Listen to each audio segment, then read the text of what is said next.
When people think about TSM's AD carry, for some people they think it's double lift, but I do think because I've been playing with TSM for so long, it should be me.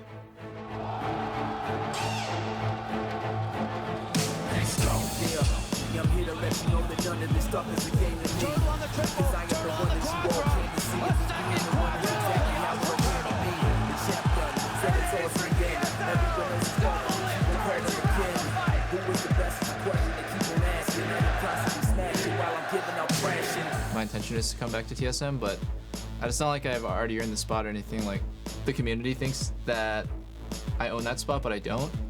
When I see comments, I do feel a little irritated, but I also have an inner drive to play better than double lift. Let's go. No, we never want to run. Let's go. Let's go. It don't matter where we from. Whenever you see us come, just know that we number one. Let's go. I think Turtle has a lot to gain out of this. If he beats me in lane, he gets that satisfaction. I'm really confident that I'm a better player. The biggest impact I can have is just smashing lane and trying to take over the game. So that's what I'm trying to do.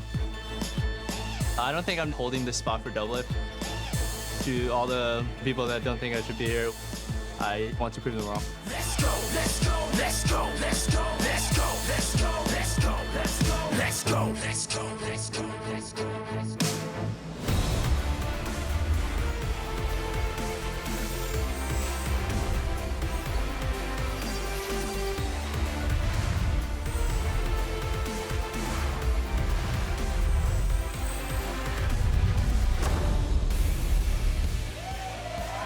Welcome once again to our LCS studios here in Los Angeles, California. Fans have loaded in for our final weekend of the 2017 Spring Split. Earlier, though, in the day, Immortals took to the stage, getting ready for one of their battles. And, of course, CLG themselves filing in. The players down a player today. Stixay out sick, unfortunately, but Joey will be subbing in for the team in his absence. We'll have to see how he does. A little bit of role swapping to be coming our way as well. Wild Turtle prepping for his match up against Double Lift, who will be doing the same. That's going to be a very interesting bot lane matchup, at least within the lane itself. Of course, the teams on opposite sides of the table. And here you're getting a look at some of our North American LCS leaderboards. Kills per game, assists per game, KDA, all the good stuff. Nice to see different players atop each of those tables, showing that there is quite a high level of parity, as you've put it before, Jat, within the North American LCS. Hello, everyone. I'm James Dash Patterson, and joining me on the analyst desk are Mark Zimmerman and Joshua Jat Leesman. Gentlemen, how are we doing? I'm pretty pumped. Final weekend, there's like 3 different races going on between like the second, third place battle, the last place for the playoffs, and then also trying to avoid relegation. So a lot of different stuff to track. Happy to say that there's still a lot that is undecided, meaning that there's lots to be decided in the games today. Let's begin with a look at the standings, see how the teams are ranked going into the day. TSM are at the top of the standings with Cloud9 in second and Phoenix 1 in third. Immortals come into today's match just shy of playoff positioning at 7th, while Team Liquid look to break from 9th in their games today. We'll see who can make the necessary moves with our upcoming matches, starting with Immortals versus CLG in the Battle Arena. Then NALCS 1 plays host to a fight for second as Cloud9 faces Phoenix 1. Over on NALCS 2, Double Lift and Team Liquid go against Wild Turtle and TSM, with Echo Fox versus Team Envy later in the day. A reminder that there are still tickets available for our Spring Finals, April 22nd and 23rd in Vancouver, Canada. Join us in the Pacific Coliseum to see which teams will be fighting for the title of Spring Split Champion. Check out that info and more at lolesports.com. Now, with tiebreaker scenarios still technically possible, let's review our rules once again. If at the end of the weekend 2 teams have the same match record, there are 2 rules we will use to break that tie before heading to a tiebreaker game. The first of which is head-to-head record. If the teams remain tied, we move to the next rule, which is game win percentage. Whoever has the higher game win percentage will advance. So, if and only if they are 1-1 versus each other and have identical game win percentage, will they play a tiebreaker game. For more on those conditions, check out our official rules on lolesports.com. We'll see how likely those scenarios are, starting with our matches today. So, gentlemen, first up, CLG versus Immortals. That was a whole lot of business. Yeah, hold on. What do you think about the matchup first? I don't want to talk anymore. It's your turn to talk, Chad. Yeah, I mean, this is actually, I think Immortals should be pretty happy about the current of events. I hope Stixay feels better because bringing in that emergency sub is pretty crazy. Joey's never played an LCS game, might not even be playing the AD carry role, might be having some role subs in CLG, which makes it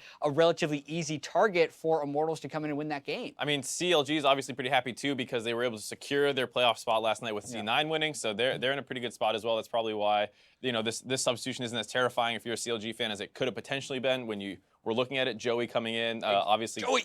Not much known about him, Joey. Right, there might still be that's what we know, might still be seeding implications, but at least in your NALCS debut, it'll be nice to know that the team's playoff hopes are not riding on your shoulders. Yeah, and it's interesting too because he is a support main. We found his highest solo queue account we could find in Master.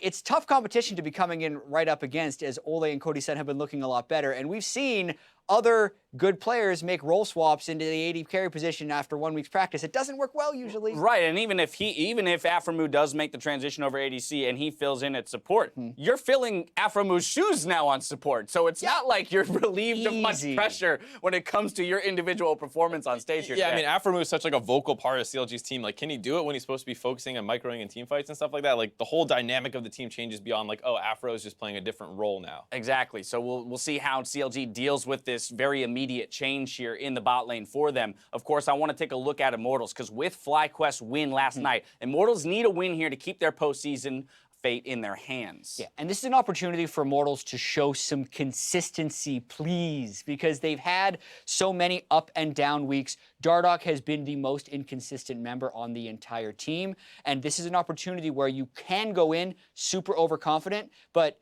when teams, CLG is going to be laughing during this game, almost no matter what happens. So there's a chance they can roll and get some momentum and do some crazy things to catch you off guard. Immortals need to make sure they're just as focused as they were when they thought it was Stixay at the AD carry position because it's such an important win. Play a smart, clean game. After that, Cloud9 is going to face off against Phoenix One. This is a battle that could determine who gets that second playoff bye. Right, I think that's the big thing is that obviously P1 will own the head-to-head, assuming that they win here against them. Yeah, and then they'll have to play TSM tomorrow to try and actually get the second place seed away from C9, so it's still hard for them. But they've looked so good in recent weeks that a lot of teams have already considered them basically the second best team in the league, and C9 got their work cut out for them. Yeah, exactly. We do have to couch Phoenix One's recent success a little bit, only because they haven't played against the top two teams as of yet in the North American LCS, which is C9 and TSM in the second half of the split. But the acquisition of Stunt, when they send Adrian off to Team Liquid, seems to have just made the team better. Meteos comes in. Everything they seem to be doing is just paying off immediately. So that's the type of environment you want to be having. It is important to note, though, as you just mentioned, they're still going through the top two teams here in the final week of the split. And then, as you said, it's not only requiring a win today, but also a win tomorrow in order to get the second bye spot. Of course, because this is such a big match, I'm going to put you guys on the spot, ask you for some predictions. C9, Phoenix One, who are you going for? Yeah, I am still going with the momentum of Phoenix One. I feel like Cloud9 has slowed down substantially as of late. Their early game has been quite bad, and Phoenix One, when I see them get leads, they close out games very decisively. Not to mention, they can still match C9 in lanes if C9 was going to hoping to get one of their advantages that way. The synergy of Meteos and Stunt and all these guys coming in, Arrow MVP candidate. This is where Phoenix One solidified themselves as contenders. Dark Meteos, Overlight Sneaky. Who are you going for? I'm going with C9, and what I'm going to say is I think this is one of the series where the Ray substitution can actually be very useful. We haven't seen it be in many series where you're like, oh man, Ray versus Impact, it's really important. But here, with Zig being a player who has a lot of these weird counter picks into tanks, like the Kled and things like that, having a player who can match him in like a carry versus carry matchup in Ray, and then hopefully get the counter pick against him, maybe that's what they need, especially considering that Phoenix One are not a super aggressive early game team, which is what C9 kind of likes playing into. Yeah, with that, I do definitely think that Impact and Ray have both been looking a little bit lackluster in the top lane. The series yesterday, obviously up against Someday and Chaser, they both got smashed. Got feasted on. But that's what I'm saying is, so Contracts is not, I mean, Meteos is not that guy who's going to go up there and destroy him, and Contracts doesn't need to worry about trying to match that kind of early game pressure. Would there not then be an argument for at some point maybe swapping Inori in as a more aggressive jungler to Who go up knows? against Contracts? Maybe we see this really crazy chess match with everyone changing out their players over the course of the series. I think it's a really cool thing that we're starting to see more matchups develop where both teams have the a legitimate possibility of subbing somebody in and really throwing a curveball. Now, a match with less playoff implications, but we must still talk about because there's plenty of heat behind it. Team Liquid versus TSM. Double Lift versus Wild Turtle. Yeah, the pre-tryout for TSM starting AD carry position the in public Summer Split. tryout. Potentially, because Double Lift's been super vocal about wanting to rejoin TSM, and he wants to smash Wild Turtle in lane. Whereas Parth in his AMA said the only way TL and Doublelift are winning this game is over our dead bodies. So I can see especially Turtle should have a lot of drive in this game because, as he said, he's been TSM's AD carry for pretty much 3 years, and Doublelift was just there for a year. So Wild Turtle really wants to defend his spot. All right, within the lane itself, though, since we do know that it is a tall order for Team Liquid to actually take down TSM as it's 9th versus 1st. Let's kind of isolate it to the lane itself. Who do you guys think has the ability to come out on top within the single or 2v2 lane matchup? I'm going to go with Doublelift. It's obviously influenced by support a little bit, and I think a lot of us would say Biofrost is arguably the best support in the league right now. But the Doublelift himself has some of the best CS differential at 10, which is huge. And then the meta has shifted a lot to more lane-dominant AD carries recently. So you see Caitlyn coming back, Lucian starting to be played a lot. These are things that Doublelift thrives on, and we saw, his pocket pick Lucian all last year. So hopefully he gets a matchup like that and can kind of take over. Yeah, I think TSM will win this matchup, but Right. I love that. Liquid, no, Mark, of course. That's what I was about to, I was like trying to I think hold that Liquid. in. No. Can we get a Doublelift face out of on there? context. Get this down there. I Your agree with what credibility you're is saying. plummeting right now. Yeah, Liquid has been in an absolute dive, but Doublelift has still been a strong laner, and I do think that Wild Turtle has never had laning as a strength, so Yeah. I also go with Doublelift. In the laning phase, Yes, even right, the rest of the yeah. game, I think Turtle has shown a lot of improvements this split, making far fewer mistakes than we're used to seeing, and playing a wide variety of champions. Right, I'll just put the asterisks on the graphic Yeah. down there. This is Thank the lane phase Team only, Liquid double fanboys, lift over right Wild here. Turtle. Well, you've hold heard this. from, shut up, it's my turn to talk. You've heard from the experts. We want to know what you think, though, at home. Who is your pick at ADC? TSM Wild Turtle or TL Doublelift, and why? Let us know by tweeting us at LOL Esports and using the hashtag NALCS. That's going to do it for us here, though, at the analyst desk. It's time to send it over to the casters to get us into the games. Thank you very much, Dash. Hello, I am Clayton Captain Flowers Reigns, and today I have the luxury of casting alongside Isaac Azale Cummings Bentley. How you doing, man? Great. Feeling luxurious. Exactly. That's what we're going for here as we're getting ready for our first series of the day. Team Liquid taking on TSM. Doublelift will face off against his former teammates with the hopes of saving his current team from attending the promotion tournament. Yeah, and I mean, TL has been trying everything to make their season work, but the roster swaps have not been a savior for the team. Last week, we saw Matt get subbed in. I think he's playing again here today. They've been swapping back and forth. It just hasn't really been paying off. And Team Liquid actually did another roster swap last night, this time for the coaching position. They're bringing on Coach Kane, formerly from C9, as that head coach. And Team Liquid need to win both their matches this week to avoid the promotion tournament. So that's going to be a tall order, but we did hear that Doublelift was confident about facing his former bot lane partner. So, I mean, we spent a lot of time together, and I was the one who mentored him through his initial jump from challenger scene to LCS. He's okay. He's not that good. I think the funny thing is, I'm pretty sure I can dodge all of his skill shots because I know how he throws them. And Vile just sometimes he just can't hit a skill shot in lane for just 10 minutes straight. And he's like, oh, I can't hit him. And I just, every time I played with him, I was like, I would dodge that exact same way. You're so predictable. So I want to lane against him, and I want to smash him in lane. Wait a second. You want to play with this guy next split, Doublelift? Chill Yeah, out. exactly. Got to tap the brakes just a little bit here. Don't go full no mercy just yet. But as if upsetting the #1 team wasn't hard enough, TSM coach Parth warned in an AMA that the only way Doublelift can win today is going to be over TSM's dead bodies. We also heard from Doublelift himself about facing off against, Biofrost about facing off against Doublelift. Well, I played with Peter for a while, so he definitely knows my tendencies.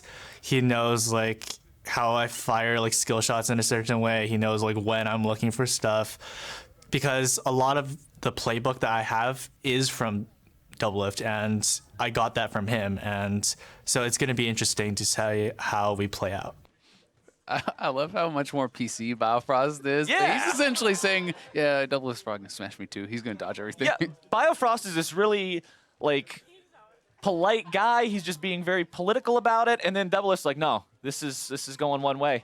So Yeah, but beyond making sure they don't lose to a former teammate, a win here would actually secure the #1 spot for TSM yet again going into playoffs. That would be big for them. And expectations were a lot lower for TSM this year, given the loss of Doublelift, with Turtle coming in. But if they can clean out this weekend, a 16-2 record would prove a lot for Turtle and showing this team's resilience. it would definitely demonstrate that TSM is not a team to sleep on, no matter who's going to be playing in the bot lane. But right now, we're going to check out the players hitting the stage On the blue side, Team Liquid with Lorlo in the top lane, Rainover in the jungle, Piglet mid, Double Lift bottom, Matt on support, and newly added Coach Kane. And on the red side today, their opponents are going to be TSM. You can hear the crowd, man. In the top lane, Hanser, jungle, Svenskeren, mid lane, Bjergsen, bot and support, Wild Turtle and Biofrost with Coach Parth. This bottom lane is going to be such fun to watch, Azale, because if Double Lift beats Wild Turtle, then you've got the, hey, this is actually my spot, like, I'm coming back, what's up? But if Wild Turtle beats Double Lift, it's like, oh, your spot, I'm sorry. Yeah. This is mine. I mean, it'll be interesting because these things do weigh on you a little bit, especially, you know, coming into it, if they have a tryout for Summer Split, if Turtle smashes Double Lift, they're going to be thinking about that when the tryout happens. And Turtle, you know, he had some pretty strong words in that opening interviews. He obviously really does want to hold on to it. He's the guy who played with TSM way longer than Double Lift. And although most of the community does see Double Lift as the better player, TSM has been Turtle's home for most of his professional career, and he's had a lot of success with them. And that's just something that's going to make him fight that much harder for it. I mean, when you've got to fight for your spot, when everybody's saying, no, you're number 2, this guy that you're playing against, he's number 1, it's just that much more motivation to go for it, to be able to make that kind of an impact and really carry the game. So if we see a Wild Turtle hard carry in one of these games, like, that's the dream for him. Yeah, the Wild Turtle pentakill would be pretty hype. That's exactly what TSM's going for. Yeah, and we'll see. I mean, we'll see what I think a lot of it is going to come down to picks for the bot lane too. You know, how aggressive are these guys going to be? Do we see Double Lift going back to something like Illusion? Turtle loves playing those aggressive champions too, and they have come back a lot more into the meta. We're seeing, you know, things like Kog'Maw. We saw Jinx in the LPL last night. We've seen everything from Twitch to Lucian to Sivir. There's a lot of options, and very excited to see how it plays out. We're not living in the world of Jhin and Varus all day, every day anymore. Nope. So we are into picks and bans to kick this one off. Ladies and gentlemen, Team Liquid going to be banning Shen and Malzahar away to start off with. Graves taken off the table by TSM. And generally speaking, there's a lot of flexibility in pick ban now. We've even moved more away from the second round bans as Lucian gets taken away from Double Lift. That was it goes back to the video. My pocket pick is Lucian. They're like, no, they watched it. Keep your pockets to yourself. There you go. But, I mean, generally speaking, even if people don't match picks, they don't always attack just one position and try to ban that out, because so many players are developing a big enough champion pool that it's more about banning out counter matchups or attacking perhaps one specific player, not necessarily a position. At least that has been what it has been trending towards in 7.5, in 7.4. Well, TSM is definitely attracting some aggro onto their top laner in the banning phase at the start. Rumble and Shen both going to be removed. One thing I would point out is Camille's still up. Hanser has been playing it a lot, but it is TL's first pick, and Lorlo has shown that he will play this pick as well. So Camille is going to be taken off the table. I think that's a smart ban from TSM, given that Lorlo would play this, and it's very unlikely Hanser would get to see it in the second round. Well, TSM recognizing that, getting rid of it, but that means they leave Lulu up, and she has been on such a surge of popularity lately. Yeah, Lulu has been absolutely massive. I just think that it works extremely well. It has relatively, does fine in lane, and has so much utility throughout the course of the game that you can run a lot of these support the AD carry type compositions, which is exactly the kind of thing that I think Double Lift is going to want to play. Yeah, they want to make sure that they enable Double Lift as much as they can this game. Lulu's a fantastic champion for that. TSM now going to be locking in Hanser as the first pick and Rengar as not Hanser as the first pick. Hanser locking in the Nautilus. There we go. And Rengar locked in for Sven. Yeah, so some pretty powerful jungle picks, and Kha'Zix's still available here for Rainover. He can obviously go back towards some of the more tanky, supportive type junglers that he likes to play as well. But I don't think there's any big rush for them to pick out the jungle, because Rainover, he has a lot of options, and I wouldn't be surprised to see something like an early AD carry for Double Lift. I think if you can secure yourself a very strong lane, perhaps Caitlyn Lulu or something along those lines that's going to match up well, it could be pretty powerful. Zilean would be interesting as far as running that sort of protect the AD type composition, but picking Zilean this early would be very surprising, simply because it's not like it's going to get picked away. It's not going to get banned, so it wouldn't really make a lot of sense. Yeah, Zilean always a little bit questionable that early, but now they're going back towards the Ezreal. That's going to be locked in for Double Lift, as well as the Gragas also picked up in this round. Yeah, so as expected, grabbing the AD carry here early on for Double Lift, and we're not going to have parity in the picks Obviously, the Gragas can be flexed to the top lane, so that can be top or jungle. But either way, we have support and AD carry for Team Liquid. So TSM is going to have a divergence here. They have to decide which role they think is the most attackable, pick that up now, and then try to target their opponents in the next round. And they're saying that they're confident with this Karma pick that Turtle can play whatever is left up. Okay, that means that they are going to leave that AD carry position vulnerable going into the second part of the banning phase. Cassiopeia going to be the first one removed from the table by TSM. And I think they're right. There's no real reason that you have to grab a specific AD carry here because there's still so many up on the table.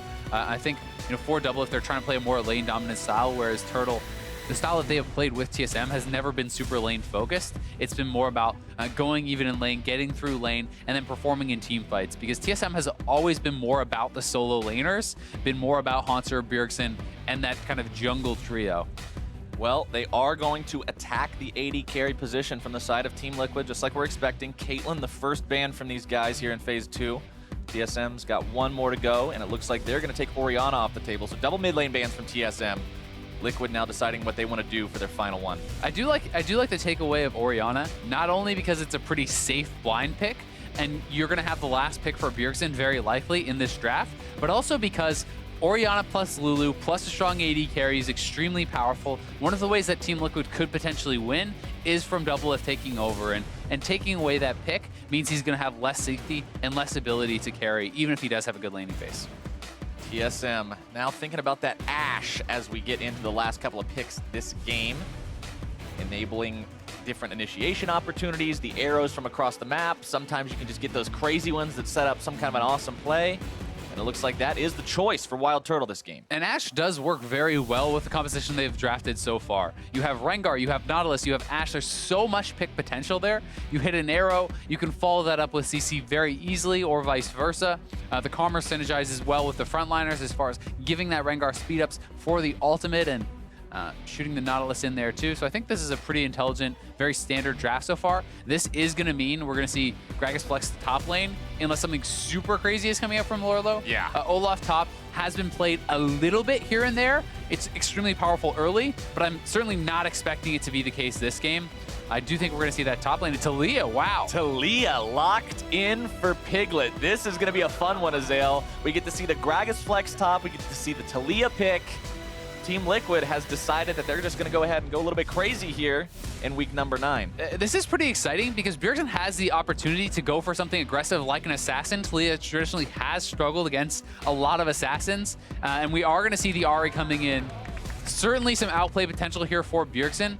You can dodge a lot of the skill shots here from Taliyah, and if you can get up in her face, she can really struggle. Yeah, Taliyah, like everybody's seen the YouTube videos where she one-shots people with a seismic shove and things like that, but the problem is, you walk out of that, she's very vulnerable. And Ahri, with 3 separate dashes, she's got some ways to walk around it. That said, if you're dashing over that work ground, you are going to proc that, and you are going to take damage from that, so you will be having to be careful. Teams are finalized and locked in here for game 1. 2 very tanky AP-style top laners. So probably going to see some Spectres, Cal, slap each other and do no damage type of action up there. But 2 different junglers, 2 different philosophies in the jungle between an Olaf and a Rengar too.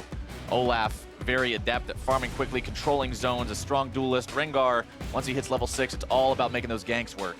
Yeah, and I think really when you look at the composition here from TSM, so much of it is reliant on getting picks. I think that in a lot of the straight up kind of organized 5v5 type team fights, it can be tougher for a team like TSM is running to actually find success against a double frontline composition. Because if you go frontline versus frontline, the Ahri is going to have less success. The Rengar is going to have less success. So they need to find the right picks, look for good positioning, look for flanks, and see if they can kind of get it through that. Right, and they've got the Ashe arrow to try to help them set those kinds of things up. I mean, both AD carries have a global ultimate. The problem is Doublelift doesn't actually provide any sort of CC, so you're not really going to be starting anything off with that one, but we can't forget the supports in this conversation either. A lot of shielding, a lot of speed, a lot of utility coming out from both supports this game. They certainly are, and I don't think that either lane is really like particularly lane dominant. Ashe is known for having a pretty strong laning phase, and I do favor Karma over the Lulu as far as the actual laning power. But that said, if you can hit Qs on Ezreal, if you hit enough of those, you always have a chance. And it's actually looking like TL is trying to set up something a little bit cheesy here. They've moved Talia down to the bot side, and they are going to do a bush camp. We'll see how long Piglet wants to wait around, but there's a low cost to this, right? Right. You send your mid laner down, you wait in the bush, you see if anyone face checks, and then if no one comes, he bases, he goes mid. You just go back. There's not really any kind of a problem, but you were setting up the cheese just in case. Meanwhile, Rainover and Lorlo pinging into the enemy jungle, just moving up a little bit here to keep an eye on Svenskeren. Make sure that he's starting those Raptors as everybody likes to start these days. Yeah, TSM is always going to play relatively safe, I think, even when there's just an Olaf on the team. Olaf kind of has that famous level 1 where you're so powerful, if you hit one axe, you often force a summoner. And we had seen a lot of people playing that style, Rainover last year and stuff, kind of famous for going bot lane with the Olaf, walking into a bush, and trying to catch someone face checking, because you can force summoners out like that. So TSM plays safe, nothing results. Yep, TSM does not want to risk that early. Remember, going into this game, 2 very different fates for these teams right now. Okay, now one thing to track here is we've been seeing more and more players actually trying to steal away one of the little wraiths here, and this is what Piglet is looking to do. He just wants to try to steal a single mini wraith and delay the level 2, but Bjergsen being over there is going to zone him off. Assure Sven gets that early level 2 and is going to have a faster clear because of it. Good teamwork from Bjergsen, making sure that that level 2 does not get delayed at all, as the war has already begun down here in bot lane. Support's both going to be eating biscuits, trying to stay healthy as the poke flies back and forth. Double lift, getting that long-range Mystic shot onto Wild Turtle. And TL getting the shove. Getting that early shove meant that TSM has to back off. They have to play it a little bit further back. And, you know, Double's already hitting the first couple Mystic shots. The more consistent you are with those, the more powerful your lane is. Because in the ideal world, you're essentially only using your spells for poke, and you're using only autos to last the minions on Ezreal.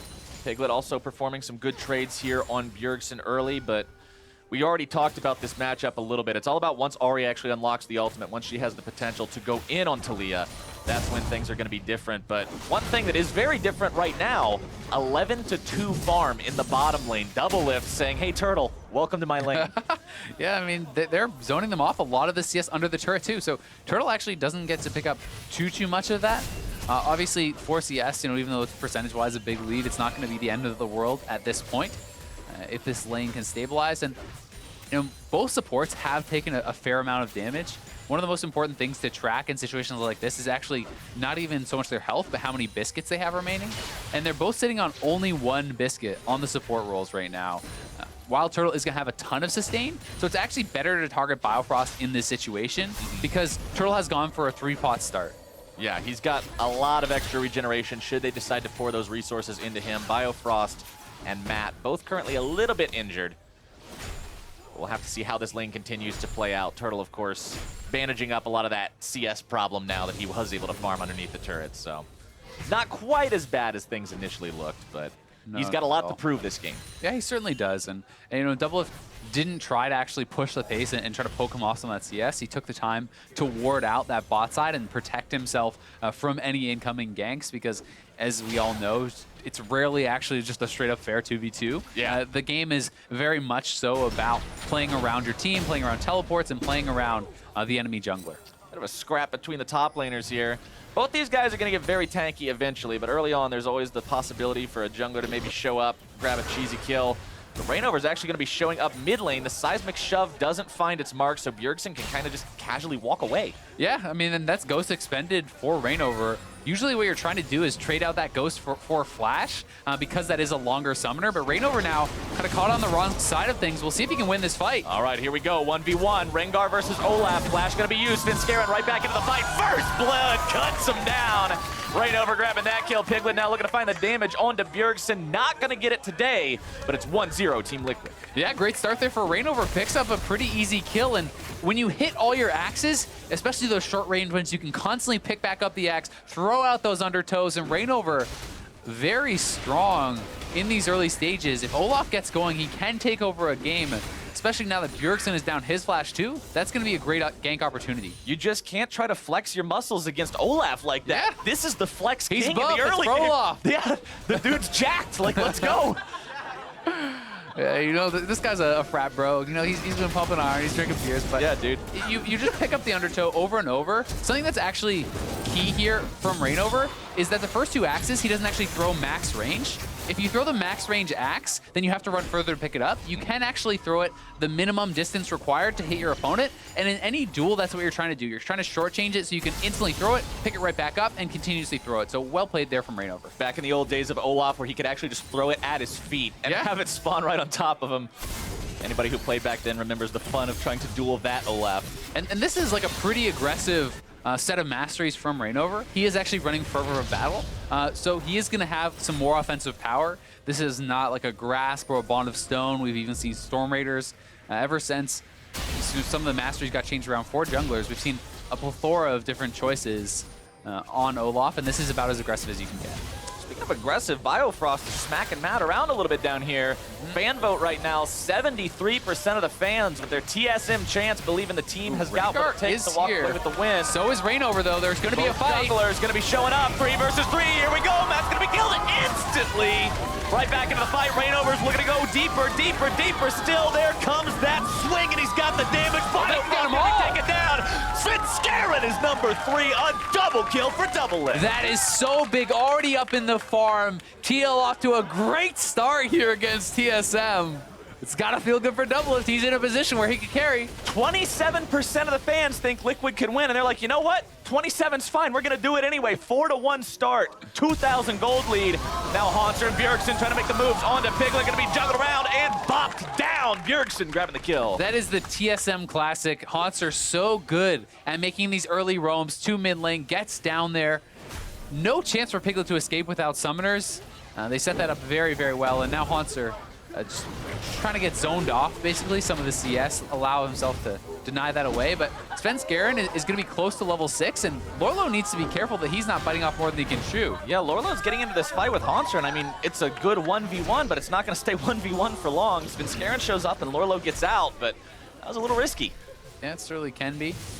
And here is the fight once more, and so much of this is down to the fact that the Olaf is very, very strong. Matt is going to go down pretty early, but it doesn't really matter. He's already got his full spell combo off, and the level 6, having that ultimate, so huge for Rainover, allowing him to get in there and get that kill. If he was not level 6, if First Blood had gone the other way, this is a lost fight for TL, so this is really showing how big of a difference that made. They were really playing around their power windows. They did what needed to be done, and they knew that they could pull it off. That's the confidence that you got to have if you want to make those kind of plays. And that's always been what people talk about with Rainover, is that he's such a smart jungler. He's in the right place at the right time, and right there, he knows that there's an opportunity for a counter gank or perhaps pulling off his own gank, and he goes for it and is able to make it work. I mean, he's 2-0-2. His Righteous Glory is done 8.5 minutes into the game, Azael. He's got this insane movement speed burst now. If he's coming at you, you better run all the way away. And that is actually so hard for a champion like Ashe to deal with in the early game, because Ashe just doesn't have any sort of move buff. Oh, here he goes again. Rainover trying to make the plays. Look at the damage, the undertows. There's no way away. Rainover with a killing spree. Yeah, Ashe actually can't do anything until you get later in the game and you get some more stats or you have your summoners up. But Svenskeren trying to make it happen around mid lane. A lot of focus here on Piglet. Already a really tough matchup for him against Bjergsen, and now he's getting the brunt of the aggression from TSM. You can see Haunter moving down towards mid again, too. First turret blood likely going to be going the way of Liquid here. They want to give that solo gold to double lift, as Rainover and Matt will be trying to take the first Drake simultaneously. Double lift letting this turret eat as many minions as possible. There's the last auto attack. There's turret first blood. There's the Earth Drake. Everything is showing up Team Liquid right now. And if we actually check in on the gold between Ezreal and the Ashe at this point, with the early kills, the solo gold on that first turret, he's going to be comically far ahead. Like almost 2,000 gold ahead for an individual lead 9 minutes into the game is disgusting. That's not what you want if you're TSM. Especially when Ezreal is one of those champions that has the ability to like almost 1v9. You're so mobile, you can be extremely aggressive when you are far ahead and have the protection of someone like a Lulu plus a beefy front line. He's a montage champ. You can create some really cool looking montages if you're a fed Ezreal. There you go. And right now, double lift with a nearly 2,000 gold lead, up almost 20 CS. Man, he's in a great spot to be able to do that. Plus, there's no turret, so there's not really any safety now for Turtle and Biofrost. And when you're that far behind and you don't have the safety of your turret, you can always look for those fights. But that said, You still do have to respect the potential of the Ashe ultimate no matter how far behind you are. You can set up Rengar for ultimates, you can look for TP plays, and you can shut that Ezreal down. That's part of why the Ashe pick is so valuable, right? Even if you get shut down in lane, even if things aren't going your way. That's why it's the key special. That's why it's things don't often go his way, Flowers. Nowhere is safe. Well, we'll have to see if Wild Turtle can dial it in, if he can actually contribute to this game being as far behind as he is. He's got his work cut out for him. BF Sword and Longsword versus the Mana Moon and the Sheen. Like, sometimes Ezreal starts off a little bit slow. You got to get the tier, you got to get the Sheen. You're not exactly building a lot of damage early on, but when you're this far ahead, it's not really a problem. Yeah, I mean, he got the double kill when he was sitting on Tier Cult.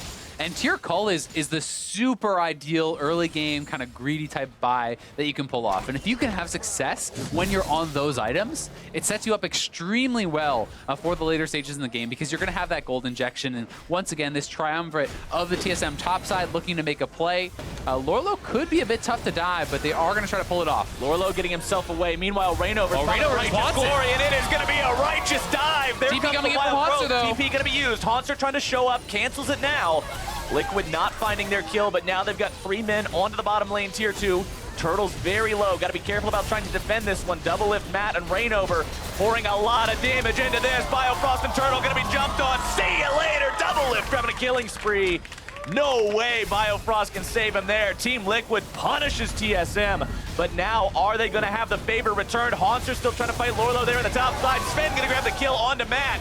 Piglet's trying to show up in time to grab some kind of a clean-up kill. It's going to be low health bars on TSM, but deleted players on the side of Liquid. Rainover and Matt both in the ground. Yeah, and so critical. Haunter stopping Lorlo's TP from top lane there allows TSM to go aggressive, clean up some of those kills, but it's easy pickings on Wild Turtle right now for Rainover. Rainover has been taking over this game.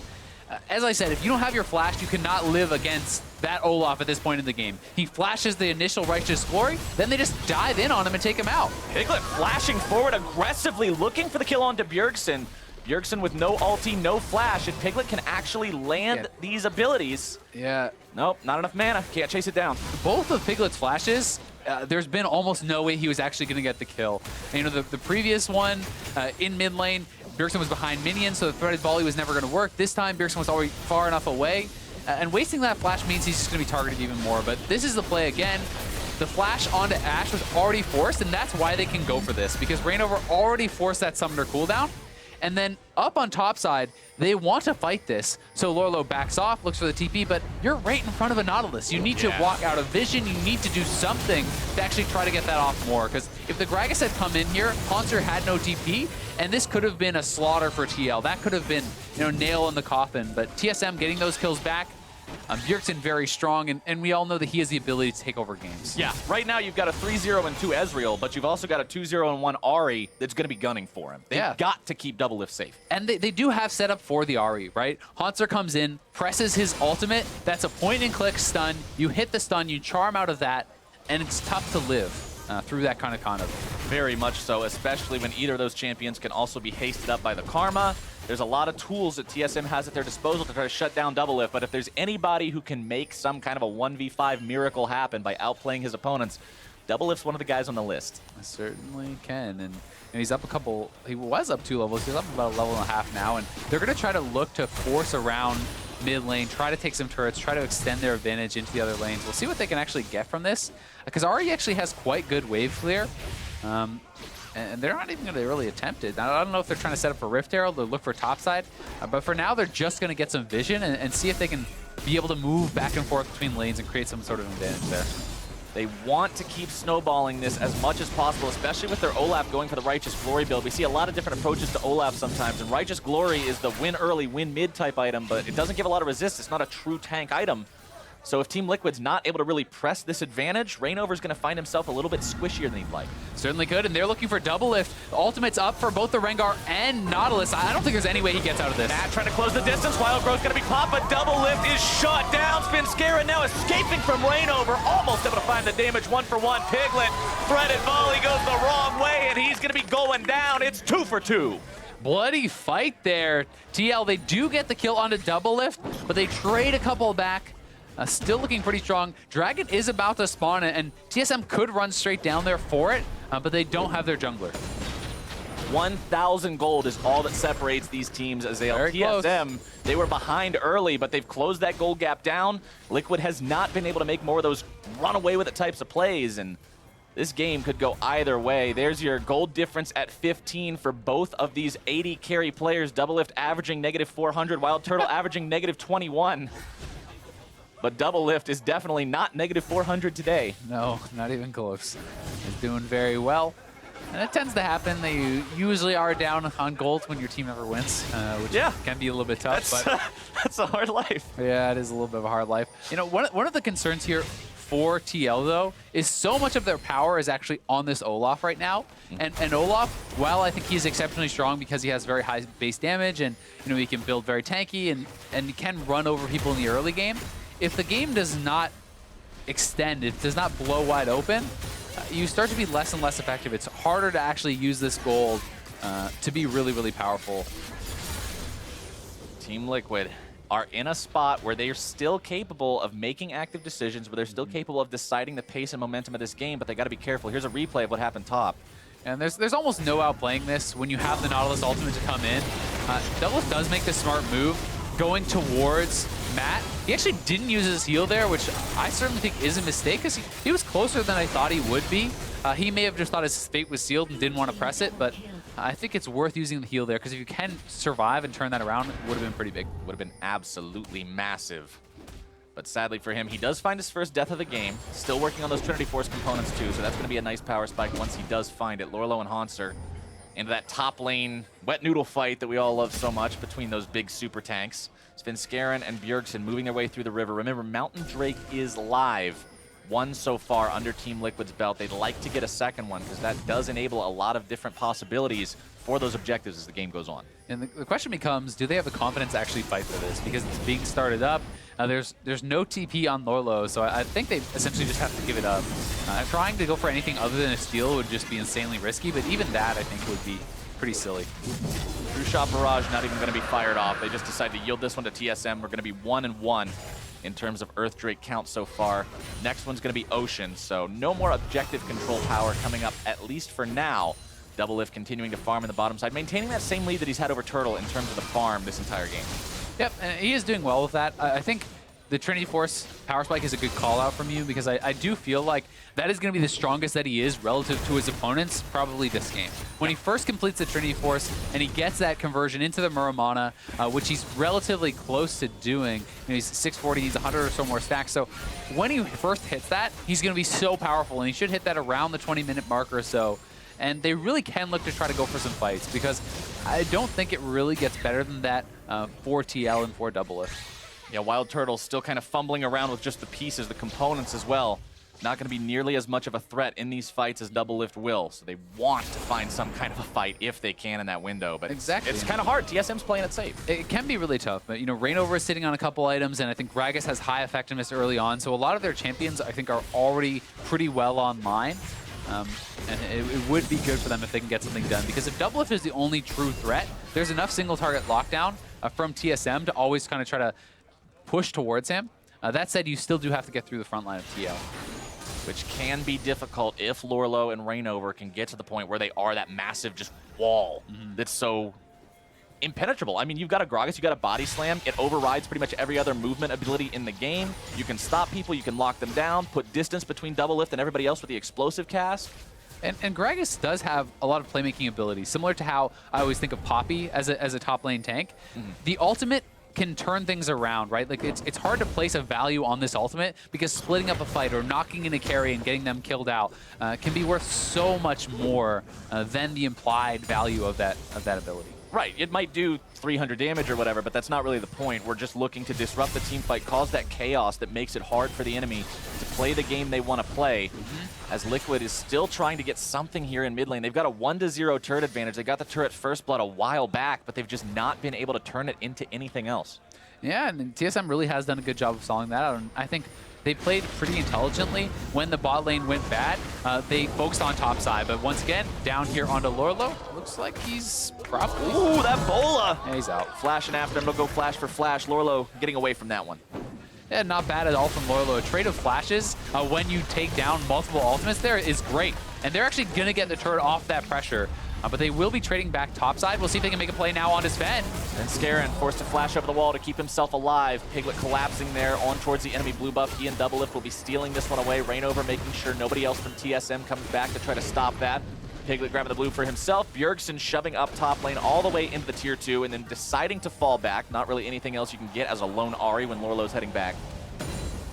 But having Bjergsen in a side lane, I think, makes quite a bit of sense at this point because he has a couple levels up on his opponent. It's not like Piglet can really match him in an isolated 1v1.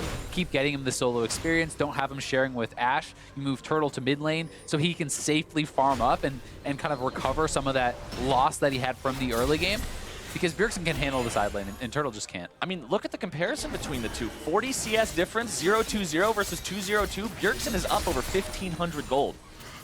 That's really just not a situation that Piglet can have anything to do with and get himself out of in any sort of decent shape. So he's got to find some sort of success wherever he can, get back into the game, do whatever he can to farm up, close that distance, because Bjergsen is significantly ahead. Yeah, it was a little bit surprising for me to see Piglet bust out the Taliyah because I think this is a champion that has an extremely difficult curve of mastery because there's so much to the champion. It's very skill shot oriented, has these kind of unique ways with the threaded volley and the work ground and all these different mechanics, and even just using the ultimate properly can be tough. Even some of our best mid laners in North America took quite some time before they actually could perform on this champion when it was meta. Bjergsen clearing out some control wards around the Baron pit here. 22 minutes into the game. Any sort of big team fight, any sort of a wash in one of these big encounters could lead to a Baron take by either side. So both got to keep that in mind as we continue further and further into the mid game. Still only 1,500 gold separating these two teams. Liquid fighting hard to make sure they don't end up in relegations right now. And you can see Liquid is spending a lot of time grouped up right now. They are moving around as a squad trying to look for any opportunity, but TSM is playing it very patiently. They're confident, I think rightfully so, in the fact that their macro game, their shot calling should be more cohesive. It should be better rounded out. And that's kind of what you would expect when you're having the #1 team go up against a team that's fighting to get away from relegation. Yep. They've got those intangibles. They've got the shot calling. They aren't just mechanically talented players. They work well as a unit. Exactly, and when you look traditionally at how top teams lose to lower ranked teams, they get into a bloodbath and they fall behind. And if you look at like TSM, their only loss last year against P1, for example, where Nori had his insane Rengar game, right? And they just opted into fights and they lost them and they fell behind and the other team was able to snowball. So they're not doing that this time around. When good teams underestimate their opponents and just decide to go full Fiesta, and it's like, wait a second, these guys were born in Fiesta. We're just kind of hanging out here. This is not our territory, but TSM not going to be falling prey to that today. Ooh, Doublelift with the 1v1. Saying you're an assassin, baby. Bjergsen going to be 1v1, and Doublelift from the brush. A roll swap. It's the 80 carry popping the mid laner. All right, I'll give you that one, Doublelift. That was pretty high. That was smooth. That takes some balls, opting into the 1v1 against the level 14 Ahri, and they're going to start a Baron with this. They can turn. Remember, they have the Righteous Glory. It's actually on cooldown, but they can still engage very heavily and look for a fight if TSM comes in. TSM is going in right now. Matt going to be taking very low Wild Growth onto himself. Piglet going to be forced to flash back. Hawks grabbing the kill onto the Lulu. Rainover forced to retreat. Doublelift looking to go right back into the fight. Grabbing a kill onto Wild Turtle. More damage going to be coming out. GL's got this. Him down. TSM, full retreat. Team Liquid, full victory. Double kill for Doublelift. I think they can get Haunter too. They're chasing for the kills. They could have turned for the Baron, actually trying to clean everyone up.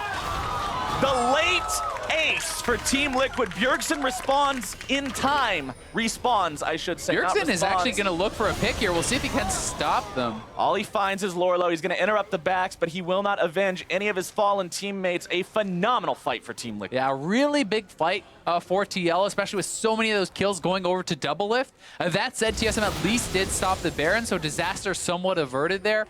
But once again, here is the 1v1. Doublelift, not spotted, hits every skill shot there. Just perfect from him. And then starting up the Baron, very intelligent. They're not looking to finish it. They want to force a fight with TSM's strongest member down. So they're able to draw in their opponents that get out the TP, and then they turn for the fight. And when TSM is not able to get onto Doublelift, when they're committing to Matt, this is almost always going to be a one fight for TL. Because Doublelift is so strong, he can go aggressive. Turtle steps forward, he says, yes, I will take that duel. Moves straight in and able to clean it up. Just weaves that Mystic shot right in to find the kill on the Wild Turtle, and after that, Mop and bucket out. The cleanup crew is here. Everybody from TSM gets run down. Takes a while to get Hanser. Yeah, it does take a while. They finally clean him up.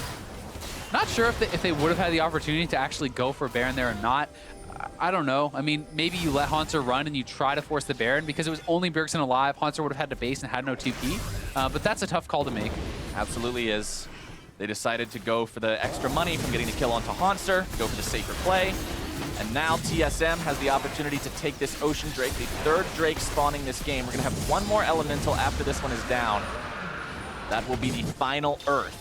So one of these two teams is going to have that double Earth bonus after that goes down. Ooh, but Rainover, Bjergsen, coming everyone top. moved up top Reaper's side. Claw is used. Bjergsen trying to get himself away. Rainover popping the Righteous Glory. Bjergsen's got no more ult. Can he get out? Wild Growth used. He's not going anywhere. Rainover with a killing spree.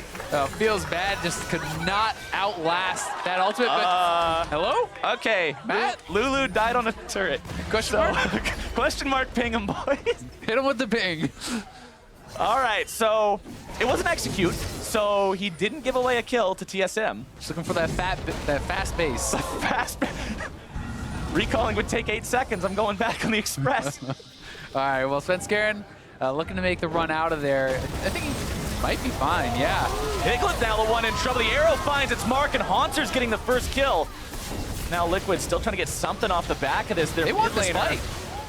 With Piglet gone, they got to be careful to not bite off more than they can chew. Still chasing after Hanser. Lorlo leading the way. Rainover right behind. Double Lift jumping in, shifting forward for the damage. Won't be able to bring him down. Not quite able to take him down there, but still getting some chunk down onto Hanser. Not bad. He's going to base, so that can allow them to set up vision once again around this Baron. Honestly, at this point, I feel like you should almost be giving the blues over to Doublelift because he has actually been running out of mana in a number of these fights. And yes, sure, Piglet traditionally would get more out of it, but Doublelift is so strong. And the fights are going to be about Doublelift. I think if you're TL, you just feed everything into him. You give double buffs to him, you give that blue buff over to him, and you see what he can get done for you. You go all in. Yeah. That's the strategy at this point. Especially with the Lulu. Yeah, he's 6-1-7. He's got a phenomenal support in the Lulu that's able to give him so much extra protection. Look at the build that he's completed 27 minutes into the game. You've got your Myr mana fully charged, your Trinity Force, Mercurial Scimitar completed, and Last Whisper so that he makes sure when he's hitting Hanser, it matters. Yeah. And I mean, it does seem a little bit solo queue to give him the blue buff. They're not going to do it, but I actually do think it would be the right move in this specific situation. Sometimes you need to be willing to kind of pivot away from that. Yeah. And just say abandon ship on that mid laner and give it over to the AD. I mean, Piglet's not been having a phenomenal game so far. No. We've seen him have some great games since moving to mid, and we've seen him have some not so great games. And right now, Bjergsen is showcasing exactly how difficult it can be to play against one of the top mid laners in the region after recently making that switch. And your mistakes are going to get punished that much harder. Any misunderstandings you may have about a matchup or timing or power windows, they're all going to be exploited. Yeah, they certainly are. And TSM looking to fight again. Hanser is behind. Popping the cleanse to get himself away. They're trying to collapse. Hanser going to be jumping right there into the fight. Piglet's going to be jumped on now. Having to get himself away, being bursted. Sven's going to die first. The heal is out. TSM. Rainover's killing Turtle. Rainover into the back line. Turtle get everyone down. A double kill for Rainover. Oh, baby. Team Liquid has found the clean ace. They're going to get the inhibitor here.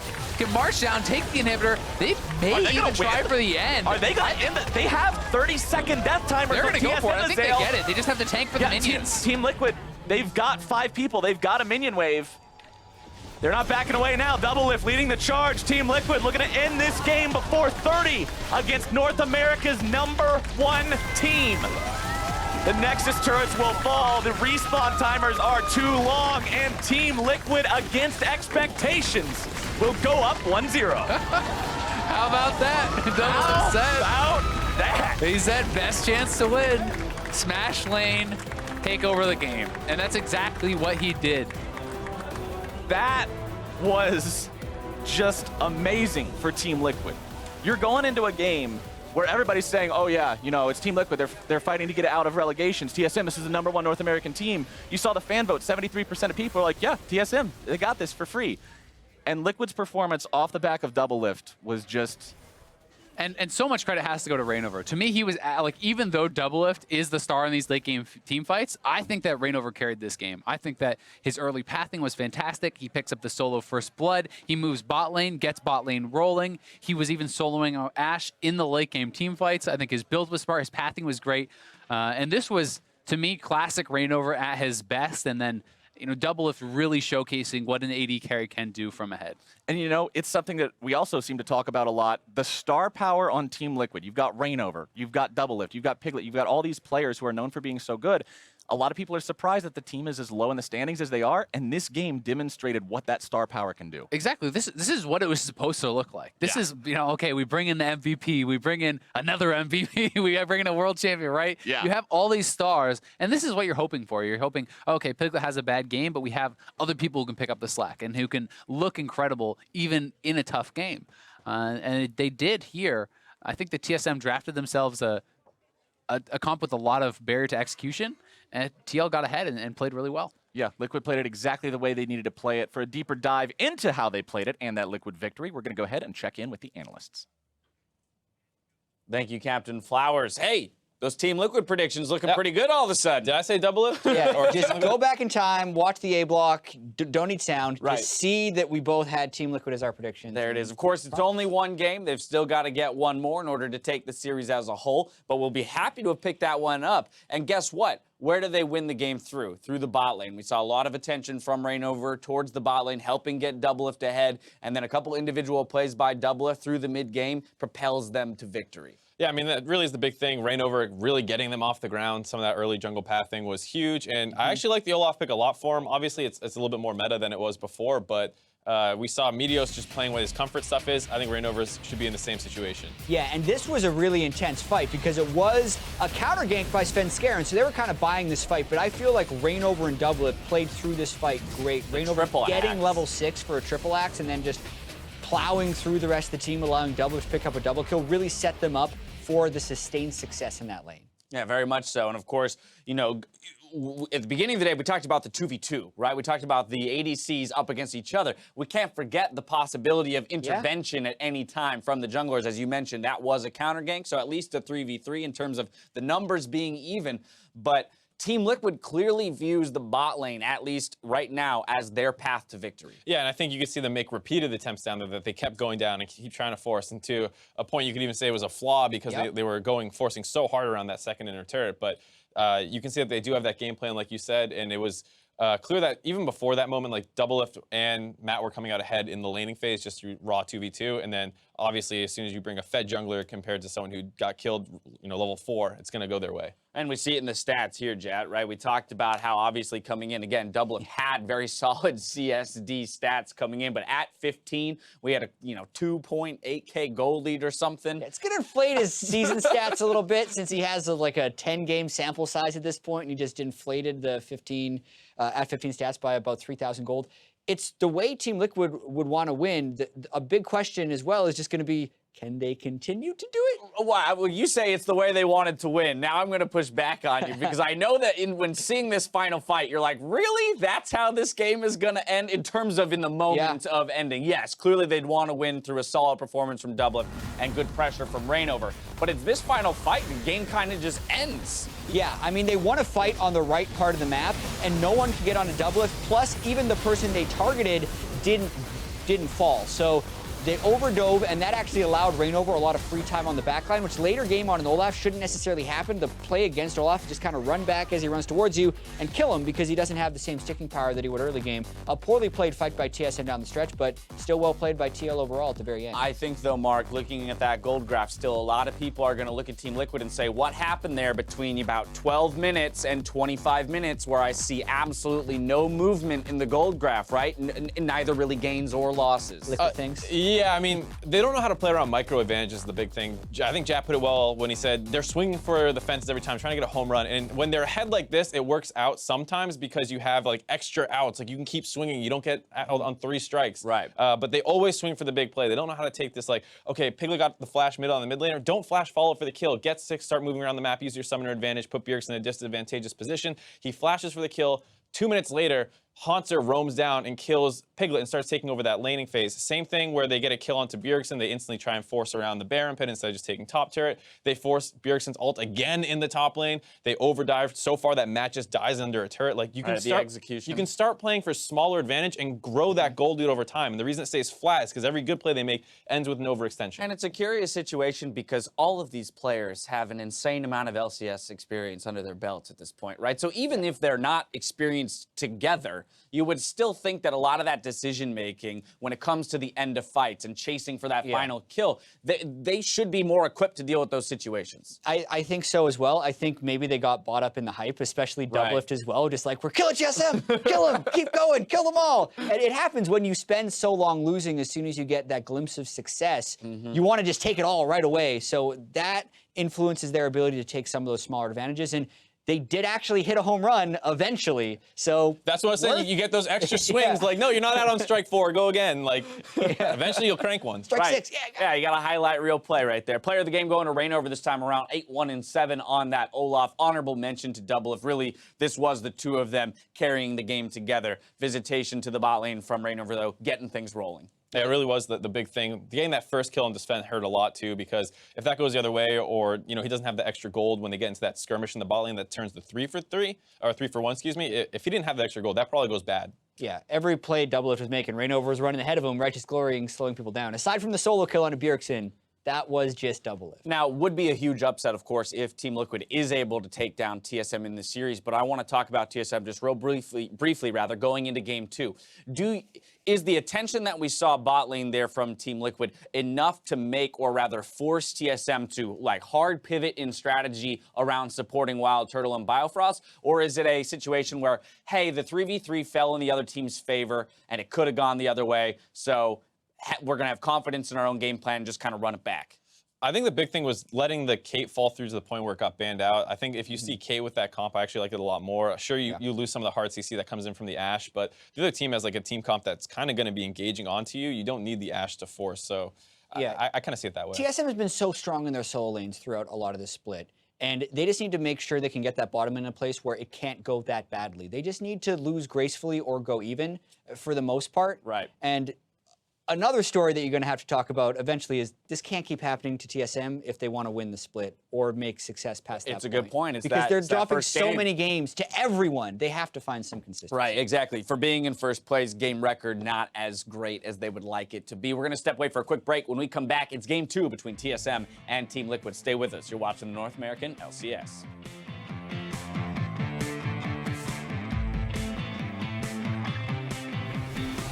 Rhaegar! I'm almost there. Look at the back line, I'm ready. Nash. Going. 2, 1. Okay, no flash. No, that's my flash, I think. Can you go Nash? I can get the Giants on here. Just sorry. 3, keep going. 2, Ari's coming, guys. 1, no flash on the chat, we kill him. I kill. I'm gonna back. Reset and go Nash. Nanos. Rhaegar. One Rhaegar. I'll do the back back. Yeah, look at Ari. Ari saw his ult charge. Go on Ari. Kill Ari. We win. Nice. We can We finish. Holy shit, good up, guys. Nice. Fuck, I had the feeling maybe this is our game. Oh, nice. This is the day. This is the day, boys. It's the day.